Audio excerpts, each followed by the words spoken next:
11, 14, 17 ഈ സമാന്തര ശ്രേണിയിലെ 12ാമത്തെ പദം എത്രയാണെന്ന് കണ്ടുപിടിക്കുകയാണ് നമ്മുടെ ചോദ്യം. 4 ഓപ്ഷൻസ് ഉണ്ട്. 44, 54, 66, 38. an = a + n - 1 × d എന്നാണ് നമ്മുടെ സമവാക്യം.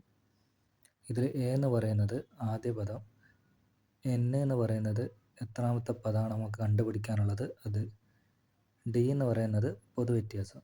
പൊതുവ്യത്യാസം എന്ന് പറയുന്നത് ആദ്യത്തെ സംഖ്യയിൽ നിന്നും അടുത്ത സംഖ്യയിലേക്ക് എത്ര കൂട്ടിയാലാണ് നമുക്ക് രണ്ടാമത്തെ സംഖ്യ കിട്ടുക. അതേപോലെ രണ്ടാമത്തെ സംഖ്യയിൽ നിന്ന് എത്ര കൂട്ടിയാലാണ് മൂന്നാമത്തെ സംഖ്യ കിട്ടുക. ഇവിടെ നമുക്ക് കണ്ടുപിടിക്കാനുള്ളത് 12ാമത്തെ പദമാണ്.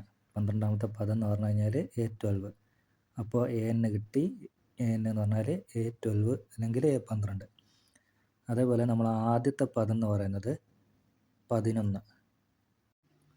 ഇവിടെ d അഥവാ പൊതുവ്യത്യാസം എന്ന് പറയുന്നത് 3ആണ്. അതെങ്ങനെ കിട്ടിയെന്ന് ചോദിച്ചു കഴിഞ്ഞാൽ നമ്മൾ ആദ്യത്തെ പദം എന്ന് പറയുന്നത് 11ആണ്. 11ൻ്റെ കൂടെ എത്ര കൂട്ടിയാലാണോ 14 കിട്ടുക.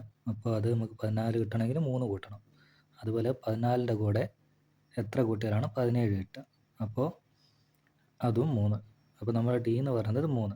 അപ്പോൾ ഇതിൽ 4ാമത്തെ പദം എന്ന് പറയുന്നത് 17ൻ്റെ കൂടെ 3 കൂട്ടിയാലാണ് 20 കിട്ടും. അപ്പോൾ 4ാമത്തെ പദം 20. നമുക്കിവിടെ കണ്ടുപിടിക്കാനുള്ളത് 12ാമത്തെ പദമാണ്. 12ാമത്തെ പദം കണ്ടുപിടിക്കാനുള്ള ഇക്വേഷനാണ് A12 = 11.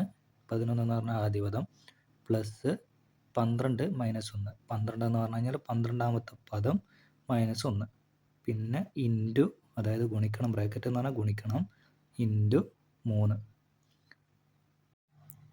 അപ്പോൾ നമുക്ക് 11 + 11 ഇൻറ്റു 3 എന്ന് കിട്ടും. 11 ഇൻറ്റു 3 എന്ന് പറഞ്ഞാൽ 33. അതിൻ്റെ കൂടെ 11 കൂട്ടിക്കഴിഞ്ഞാൽ 44. അപ്പോൾ നമ്മൾ 12ാമത്തെ പദം എന്ന് പറയുന്നത് 44 ആയിരിക്കും.